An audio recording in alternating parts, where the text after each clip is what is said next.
What is a teacher? A teacher is not necessarily someone who sits in front of a group of people, has a topic, imparts that topic, and then has Q&A.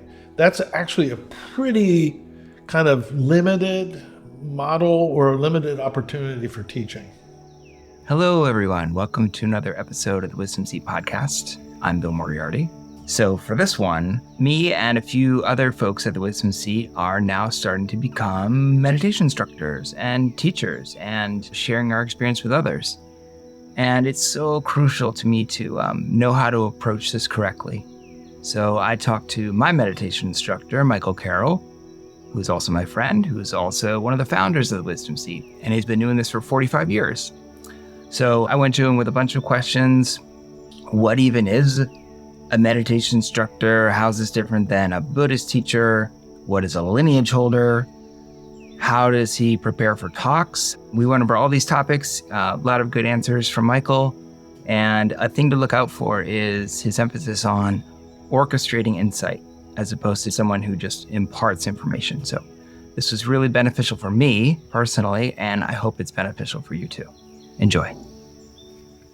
So I think you've been teaching since you were in your early 20s? Let me see. I think the very first time I ever taught Dharma was in 1978. So I don't know, that's 25 years old. But it was just as an assistant teacher. I was being trained as a teacher. So I didn't like teach a whole course. I was working with Frank Berliner, actually, and Frank was the teacher and I was the assistant teacher. And then he said, okay, your job is to teach this one topic. And that happened for the very first time, I think, 1978. Well, even there, let's roll back. Why were you assistant teacher? Did you want to be? No, in order to be a teacher in Trungpa Rinpoche's world, you needed to go through a process. And it had to do with first being an assistant teacher and sort of working with someone as a kind of an apprentice, kind of thing. Then also you had to go to actually training where you would go and learn ground path fruition. You would then role play, you get feedback. The teacher would then, in a group, and then the teacher almost invariably said, well, you can move on and teach now. And you had to do it. There were levels. I think I've gone to 3 training as a teacher over the years. 3 formal, go away for, 4 or 5 days kind of thing. And so, Rinpoche put in an infrastructure, for learning. It wasn't all that formal, but it was really helpful. But even that, did you want to do that? Like, was it like, who wants to sign up? Or was someone saying you are doing this? Oh, no, I don't think anyone said, oh, you're special or you should be a teacher. I think part of it is, I think in the Buddhist tradition, the idea of imparting your experience to others is kind of part of the bodhisattva vow, or a natural expression of following the path. Does it mean that you have to sit up in front of a crowd of people and impart information? No. I think that's an important thing that maybe we can get into about what is a teacher. A teacher is not necessarily someone who sits in front of a group of people, has a topic, imparts that topic, and then has Q&A. That's actually a pretty kind of limited model or limited opportunity for teaching. But nonetheless, that's very traditional. And, I also have a master's degree in curriculum design and adult education. And I did a lot of training design on Wall Street and elsewhere. So, it's not like I don't formally know about education as well, particularly adult education. Okay, so were you as good at it as you are now? That's very kind of you saying that I'm a good teacher.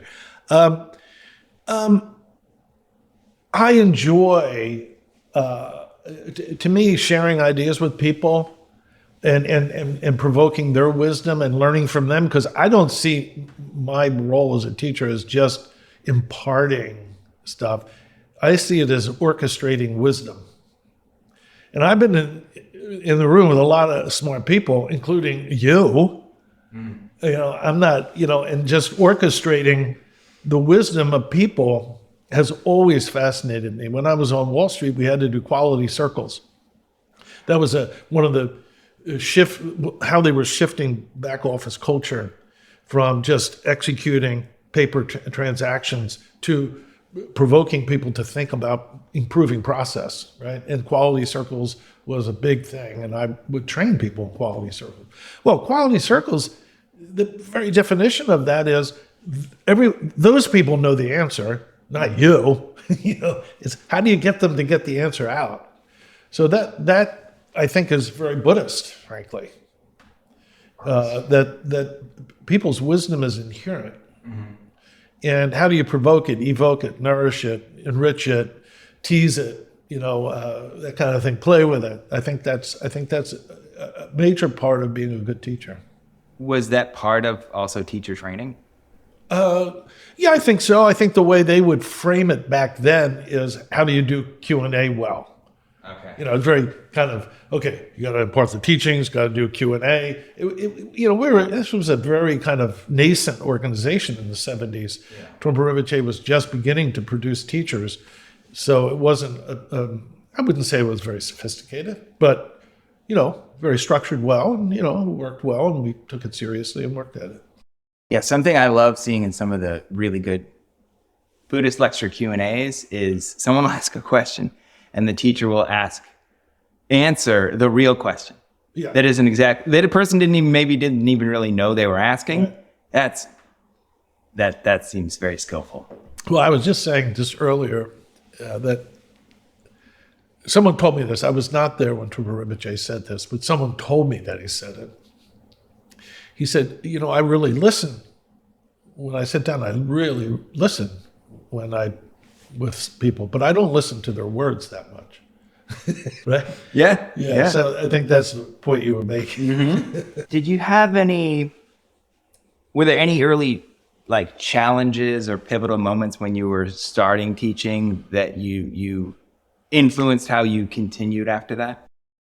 Challenges? Interesting. Yeah, it could be either way. It could be either oh, that didn't land like I thought. Or it could be the other way. This seems to be more helpful than I thought it was going to be.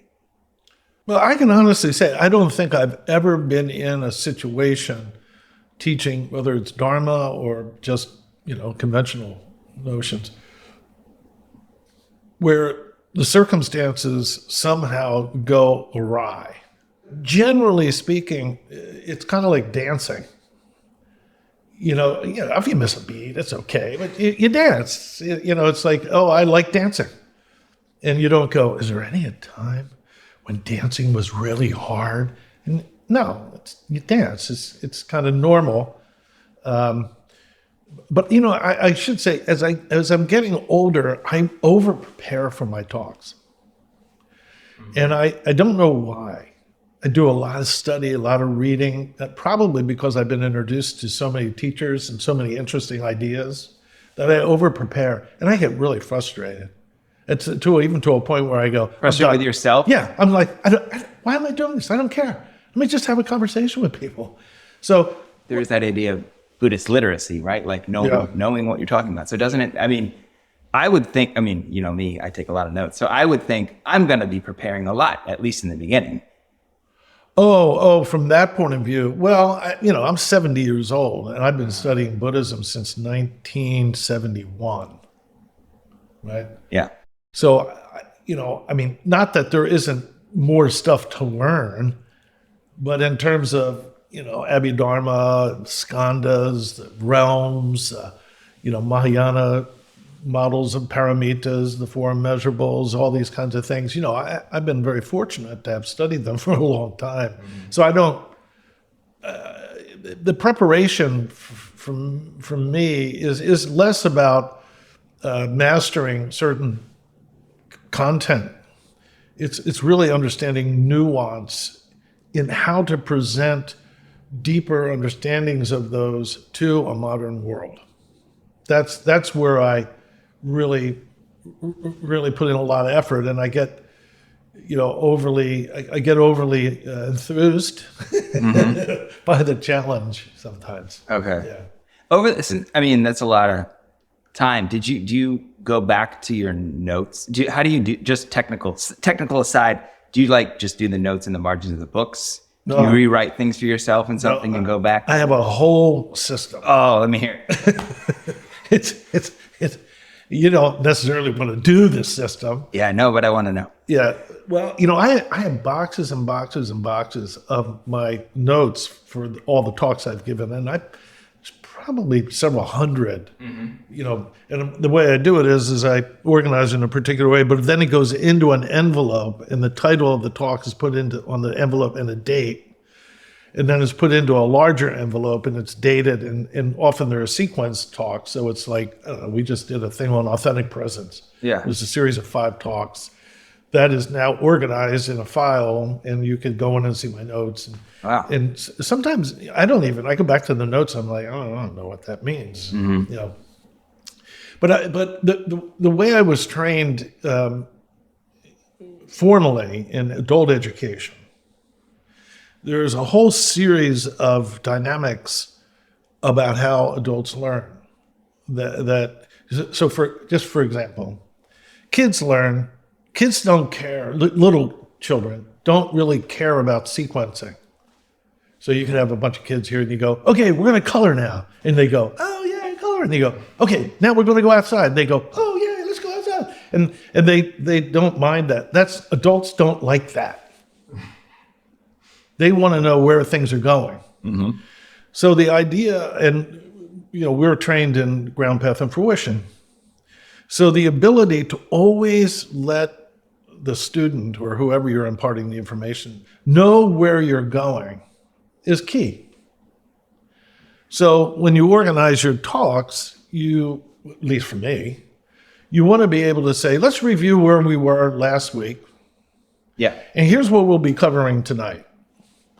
That creates a container that for adults you go, oh, okay, I'm not in a Pilates class. I'm in the right class. So here's another one. And this is something I would really emphasize with people who want to teach Dharma. And if you had my cards here, you'd be looking at the cards, and there's this little box, has LP in the box, and they're everywhere. What's that LP? Learning point. Learning point. Uh-huh. You really want to know what your learning point is. And you kind of back out of the learning point. So let's just say, take, for instance, the first paramita of generosity, jimpa, or dana. There's much to say about that. It is that and prajna are the 2 fundamental paramitas that drive the bodhisattva's love affair with reality, as well as her inclination to increasingly wake up. Those are the 2 basic engines. Discipline, vigor, meditation, patience, those things sort of, I don't know, they're the meat in the sandwich or something. They kind of go along with it. So there's a lot to say there. However, what's the learning point? What's the key point? The key point is that, for all intents and purposes, generosity or jimpa is opening. That's the fundamental move, opening, unconditionally to the situation on its terms.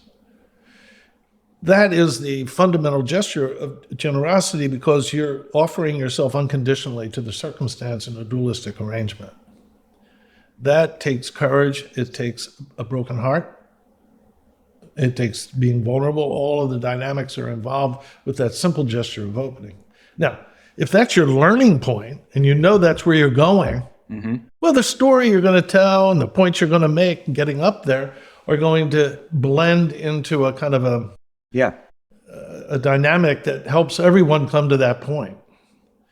So anyway, I don't know if that was... No, that makes a lot of sense. Yeah. And is it sometimes subtext and you're not saying explicitly this is the main point, or will you often even just say, like, if I saw your notes and it said LP, would you often audibly be saying? Oh, almost invariably, I make the learning point so I can bring it to that point. Except when you're talking about wakefulness. there are certain topics that, you shouldn't try to be explicit about. It's a waste of time. Oh, that leads right into this other question. Okay. How do you deal with describing something you've read about in the Buddhist canon, but you haven't personally realized? Well, honestly, I try not to talk about anything that I haven't experienced. However, when I'm, like, let me see if I can give an example of this. Well, you give me an example. Give me a topic that you feel that is in a canon that... Sure. Yeah. Is it Bhumi levels? Bhumis, right. Yeah. You'll read about one, or you read about one, you're like... And then sometimes I'll see, because he's on YouTube a lot, Dzongtsar Khyentse Rinpoche, we'll talk about one, and they'll say, by the way, I am not there. Yeah. Like, that is... So that's one. Yeah. Okay. So in that case, the first thing that comes to mind is what Trungpa Rinpoche said. He said, in order to go on the Bodhisattva path and reach full enlightenment, 10th Bhumi or 11th Bhumi, you have to have had a glimpse of the 10th Bhumi. Now, the issue here... In order to begin on the path? No, just to travel the path. You will have to have had a glimpse of the full realization of the journey. Are you saying you wouldn't have even begun if you hadn't had a glimpse? Or am I saying that's what Trungpa Rinpoche said? I don't know. I don't know if he said you wouldn't have begun. Okay. What he did say is you cannot traverse the journey unless you have already glimpsed the goal. Okay. Right. So the issue here then, from the point of Bhumis, for me, and I've taught them, is I got to tell you, I don't really care about any Bhumi except for the first one. Okay. I don't really care. I don't. If the first Bhumi is joy, which is the freedom of suddenly discovering that you're not locked into a confused mind and that you're awake. That's it. Yeah. That's the first one. Mm-hmm. I don't really, if I never even get to the second Bhumi, I'm sure I won't even know, and I don't even care. However, there's this map called the Bhumi map. And let's go and read. Let's go and see what they say is going to happen. Yeah. The interesting thing about studying the Bhumis is you begin to notice there's subtle qualities of increasingly letting go of misconception. Sure. Well, that sure is a nice little hint. So even the very act of studying it gives you hints as to how one continues to sort of rely on dualistic misunderstanding to give yourself false assurances as you seek to become more authentic, and that's helpful. Yeah, but so did that just get around to saying you've probably had a little experience of all the things, so there isn't anything you can't teach about? Kinda, but if someone said give a talk on Bhumis, the first thing I'd say is, excuse me, I don't know much about it. I can go back to my notes. I'm happy to study it and come back and give you the best I can. But I would rather have Dudjom Rinpoche say a few things. Yeah. Well, so in that case, like this is where, I don't have anywhere near the lack of confidence I had when we met. But however, it always is reassuring to me when I read with Ananda, like, thus have I heard. I'm like, I could say that at the top of any talk. Right. I might be getting this wrong, but this is how I understand it. Oh, absolutely. I'll tell you this. I'm being asked to teach Trungpa Rinpoche's Shambhala teachings. Yeah. A lot. And, the whole range of it. And I've been saying, and I haven't done a lot of that teaching. I teach Shambhala, as you well know, but I haven't taught, the execution of the Ashe or even the depth of the Ashe principle. I have but I always say, and I will always say, excuse me, this is my experience. I'm going to give you my experience. I can absolutely guarantee you that there are other teachers who are more experienced, more learned, and more articulate about this. And I encourage you to go and hear from them. Sounds like marketing material. But I'm going to tell you what my experience is. Yeah. And the only reason why I'm telling you that is because I'm being encouraged to do so. That's it. Okay.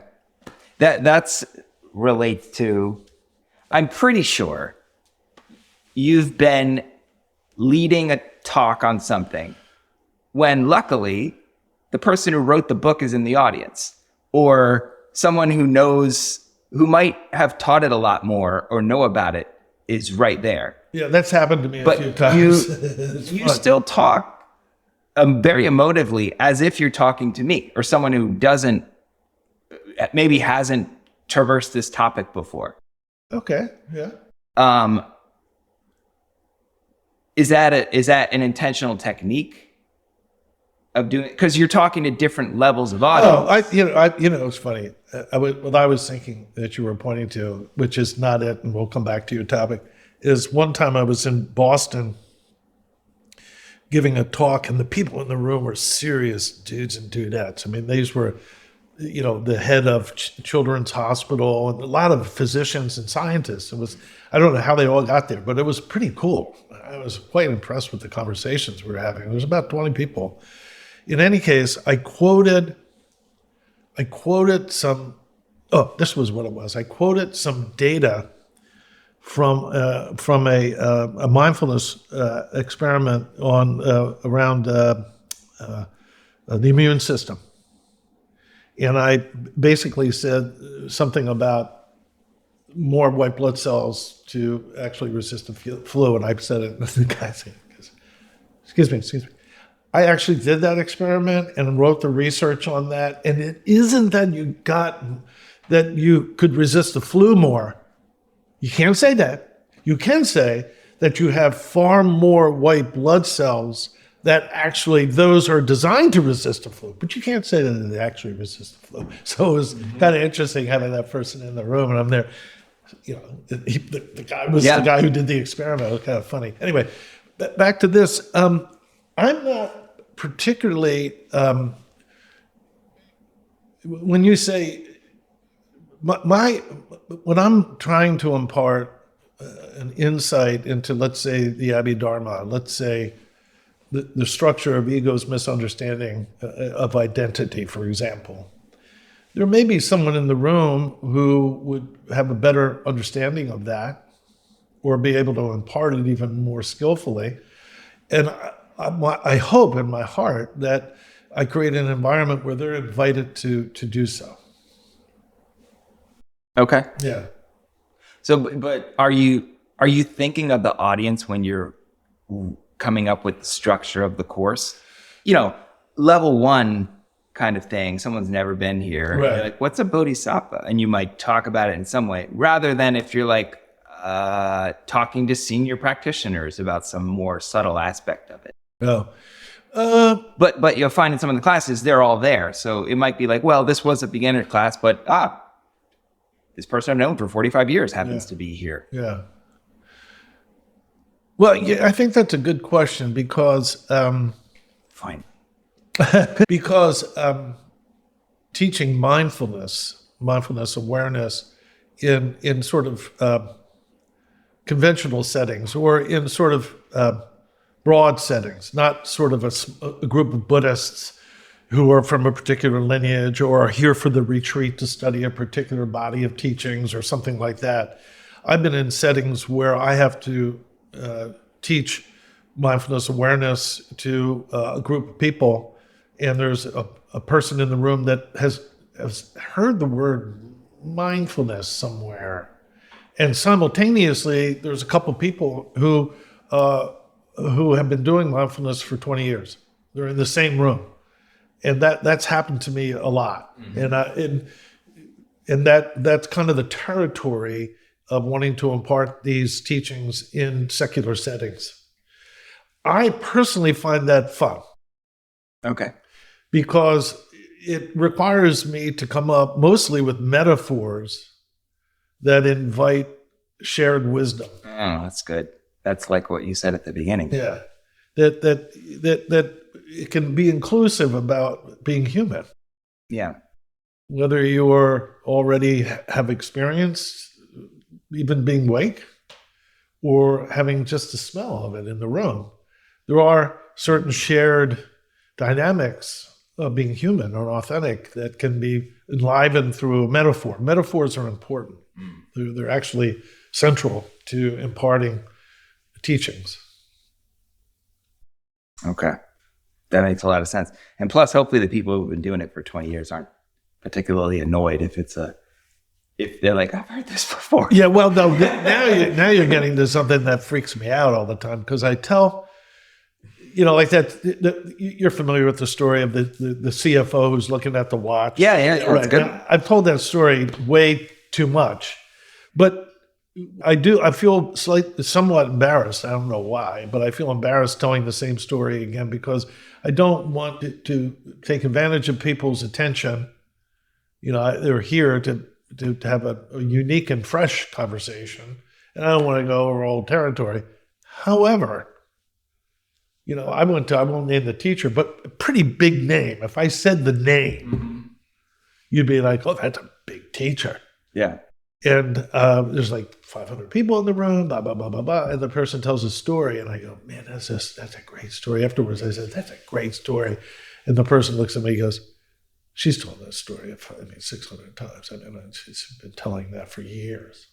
And I was like, oh, okay. So it's fresh for somebody. Yeah. Well, that, I think, and also if you look at the history of spiritual, imparting spiritual stories, teachings, telling the story over and over again is not an unusual dynamic. The one that I love is that Taoist story of the kid and the lion, the tiger. I've told that story many a times. I think I have a unique slant on it, a bit of a unique slant, but that story has been told probably several million times over the past 4,000 years. I think it was a Taoist story that was 1500 BC or something. Can we do a little on these couple of terms here? So for someone like me, right, who's starting this, there's this term spiritual friend. Yeah. Then there's someone who's a Buddhist teacher. I assume that is the same as Dharma teacher, 180. There's this guy, Gary V, who does a lot of marketing, and he talks about things you can do. And he's got two phrases, and they both work for me. One is document, don't create, which is document the process you're working on rather than always waiting till you got something and putting it out there. And then another one, he's like, you can be an enthusiast. You don't have to be an expert. Yeah.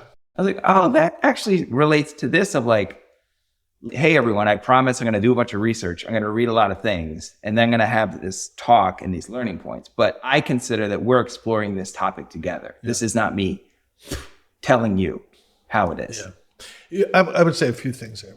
One is, I have no doubt in my mind that where the imparting of dharmic disciplines, practices, models, concepts is going is more orchestrating than imparting.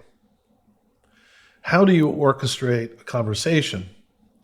How do you orchestrate insight? How do you invite vulnerability?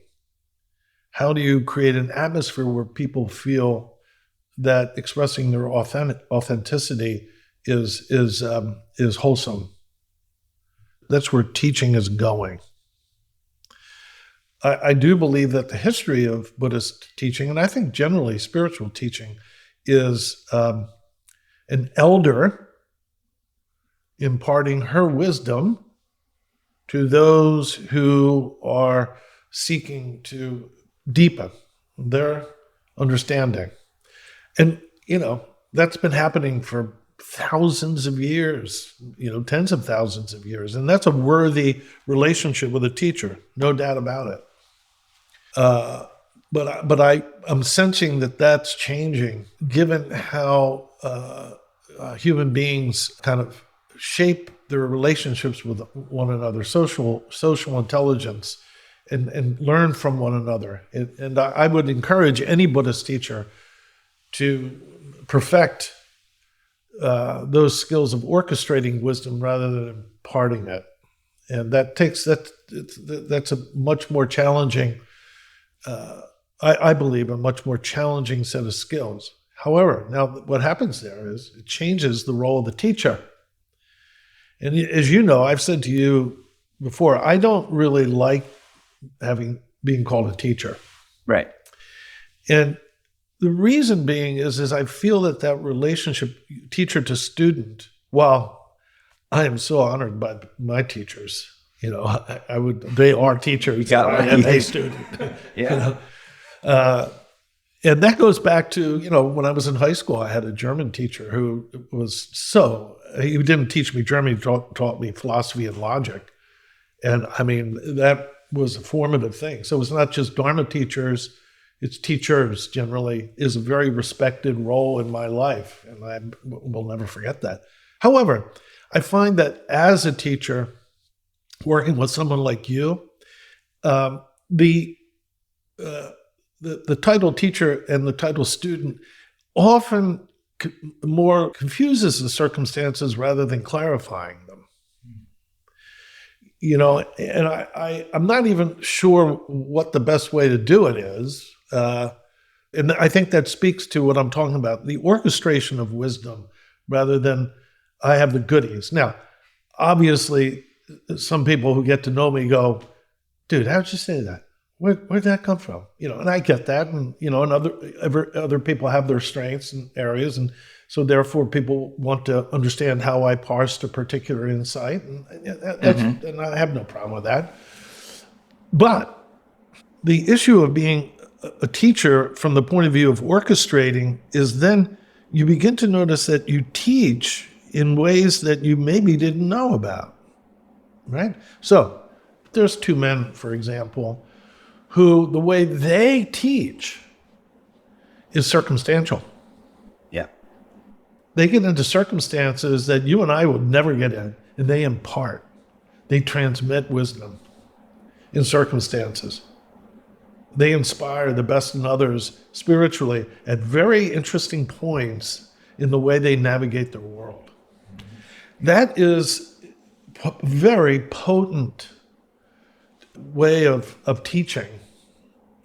And I think we really need to broaden our definition of what it means to teach. And it has to do with influencing the world in a way that provokes sanity and kindness. I remember, I don't know if this will make it in, but I remember I love Won Buddhism. Won, yeah, Won Korean. Buddhism.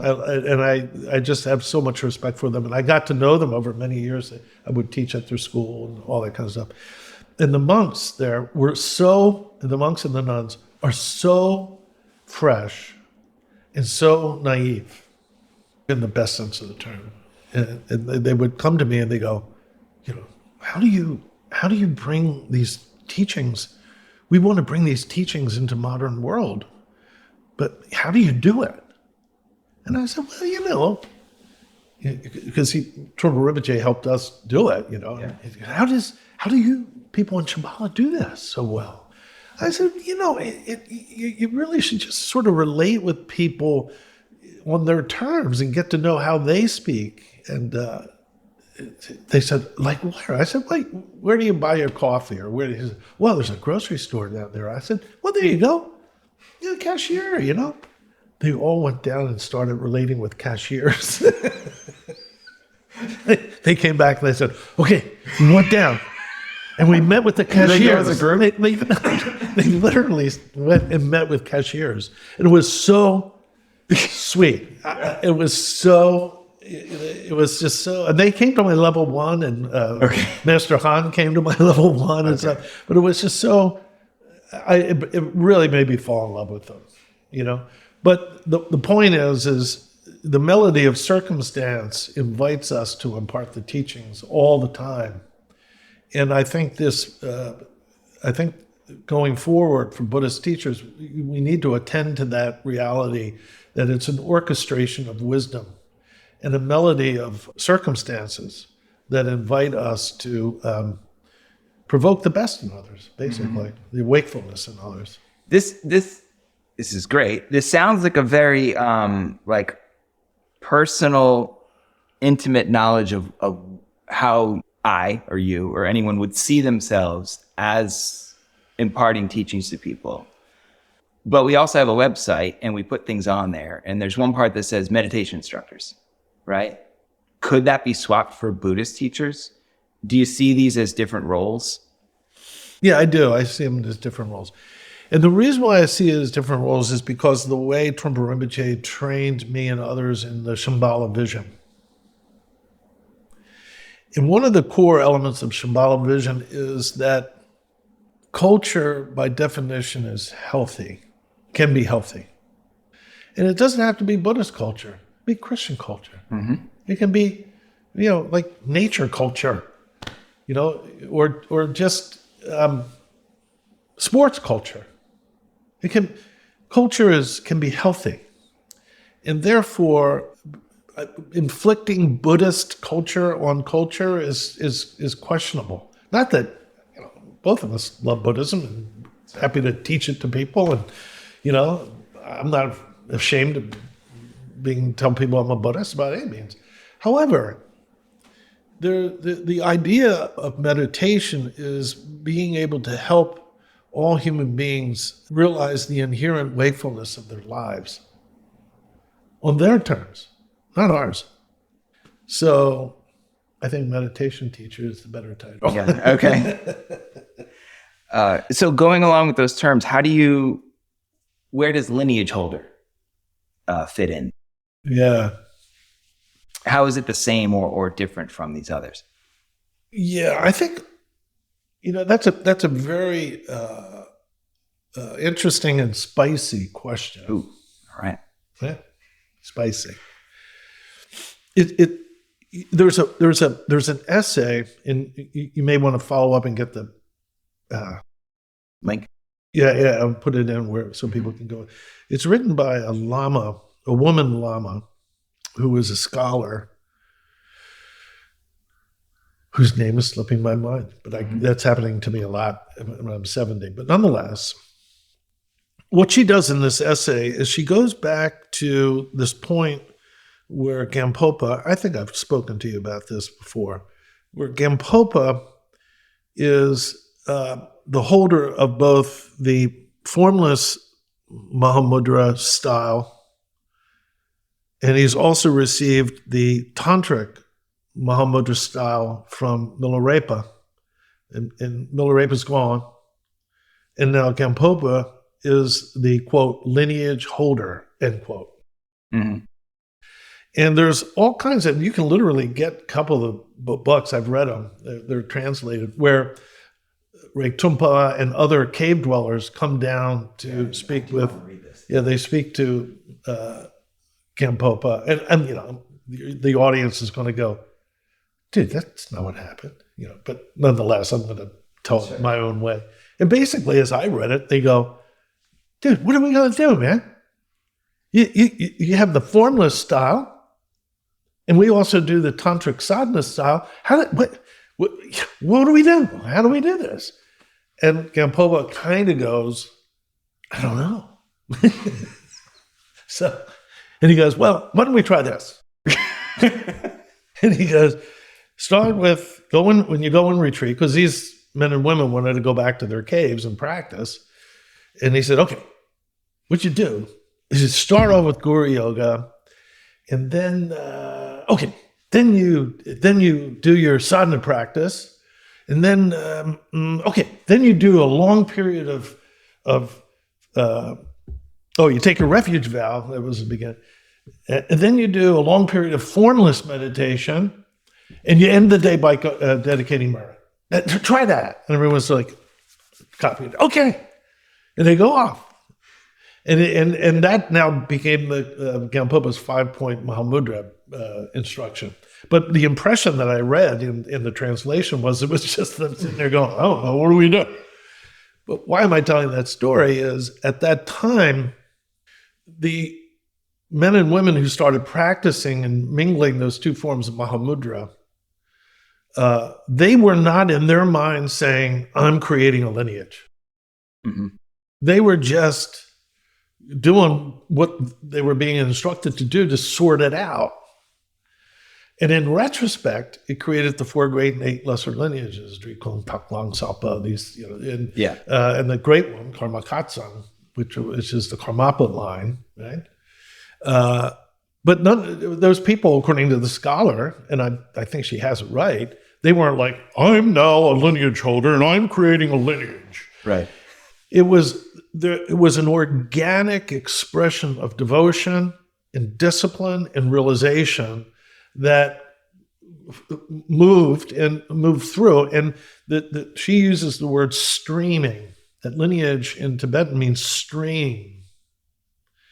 And the way streams are created, and I remember seeing this, it was so cool. I was coming out of Tibet, and when you come down to Chengdu, you come through Kham and into Sichuan, and it comes down. And I'll never forget this. We're coming off the plateau, and it's early in the morning. I'm in this bus, and I can see it right now. It's like this long, flat plateau that goes down. It's going down really, really, really far. And it's like way, way down there. And the road goes like this. Because you can't go straight down. Mm-hmm. And the bus just keeps going back and forth. And it's foggy.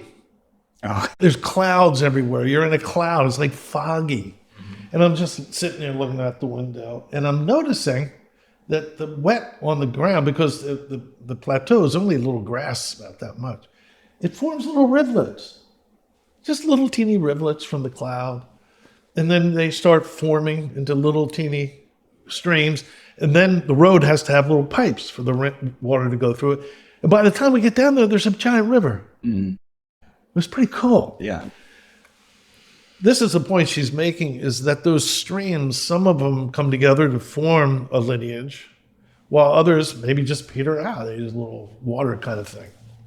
She also makes a very important distinction between a sect and a lineage. A lineage inclines to an organic expression of a body of experiences and realizations in such a way that inspires others to do it, and they pass it on, and it becomes a momentum. Whereas a sect seeks to define itself as having a unique body of teachings that distinguish them from others in a way that they consider potentially superior or sufficiently different in such a way as to distinguish them in a positive light, or in a unique light that makes them sort of more sought after, right? Mm. Building a sect, honestly, for me personally, I don't really care. I could, at this point, because I think that's where we are right now. Trungpa Rinpoche and other lamas, Dudjom Rinpoche, Karmapa, and many of the young lamas like Zangso Kensei and others right now, they bridged Tantric Buddhism from a 2,000-year-old medieval, not that long, but since 1600, they've bridged it into modern society just like that, like in 30, 40, 50 years. And you and I are the inheritors of that. Yeah. And the issue is okay, just like Gampopa was saying to the cave dwellers, what are you going to do? And you and I are like, I don't know. What are we going to do? I got to go to work. I got kids. So we're in the process of creating lineages, is what I'm saying. And that isn't a credential. It's just reality. Yeah, not a credential. When I was thinking about how to try to explain it to myself, of like being, like when you said to me, not just me, but like, I consider you lineage holders. Mm-hmm. I'm not a military person, but I always pictured it kind of like, you get off, you're in World War II, right? You're an infantry person, and you get there, and you're part of this group, and you're charging, like going through the woods, and you find a soldier that's just been shot. You don't know this person. You're leaning over, and then they hand you, it's one of two things. They hand you a letter. They're like, you have to give this to my wife. Right. And then they die. Right. You're like, you have this precious thing. It's a massive responsibility. You didn't particularly ask for it, but you're going to take care of it. That's one. That's a perfect metaphor. Or go on. You're given, or they're not giving you that. They're giving you. They're giving you like the plan, a map. This is better. Right. Like this is the map to where where the whole team has to get to. You're the only one that has it. Yeah. And you got it. You have to. And I look at it as almost like medicine. You've been handed the medicine, And this is where Somaya comes in, right? That when you are willing to have that relationship with the immediacy of primordial reality and be introduced to it and understand how simple and effortless that relationship is, the medicine. The Somaya vow is to never, ever underestimate or sort of take for granted the power of your responsibility. Ever. If you take it for granted, just even, oh yeah, you're going to get hit with lightning. Because this is medicine that all beings in the universe inclines and yearns to impart to all sentient beings, that it's waking up.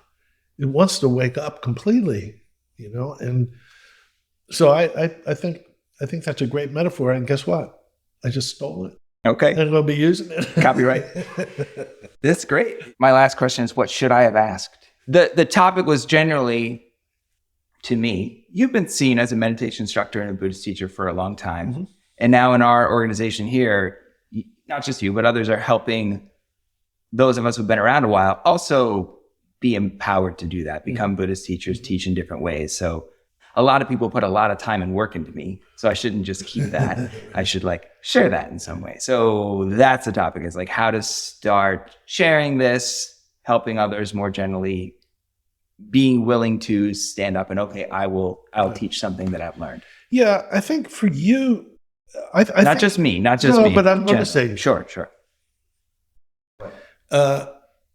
I think that the podcast approach you are sort of going to, which is an orchestration of voices, insights, I think you really need to lean into that as a teaching style. Great. As a teaching style.